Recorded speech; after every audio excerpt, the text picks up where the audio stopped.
6 माह से छोटे बच्चों को ठोस ग़िज़ा हरगिज़ ना दें। इसके बाद हल्की ग़िज़ा जैसे सूजी की खीर, दलिया या मसला हुआ के इलाज शुरू कराएं। जिल्द को निखारने के लिए जैतून के तेल में थोड़ी ब्राउन शुगर मिलाकर नहाने से पहले जिस्म पर लगाएं। बाल लंबे और घने करने के लिए सरसों के तेल में बिक्री का दूध मिलाकर लगाना फ़ायदेमंद है।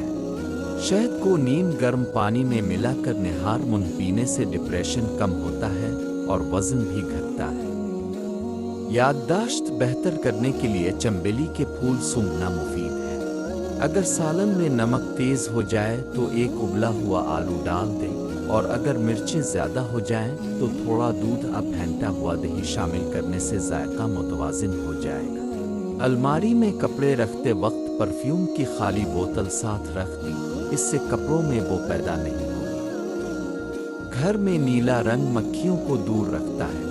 रिस्क में बरकत चाहते हैं तो खाने के बर्तनों को हमेशा साफ रखें और खाने के बाद उंगलियां साफ करें। रात को सूरा मुख पढ़कर सोना आखिरत में नजात का जरिया है, जबकि बावुज़ू होकर सोने से बुरे ख्वाब नहीं आते।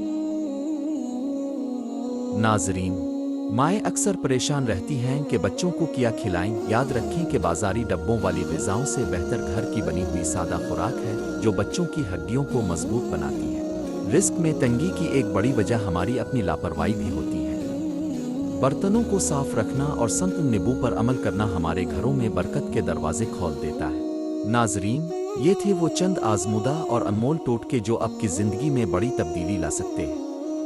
हमें कमेंट सेक्शन में ज़रूर बताएं कि इनमें से कौन सा टोटका आपको सबसे ज़्यादा पसंद आया। आप पहले से कौन सा तरीका इस्तेमाल कर रहे हैं? अगर आपको हमारी आज की ये काविश पसंद आई है तो एडवाइस 360 इसको सब्सक्राइब करना ना भूलें और बेल आइकन को भी दबा दें ताकि हमारी हर नई आने वाली वीडियो आपको वक्त पर मिल सके।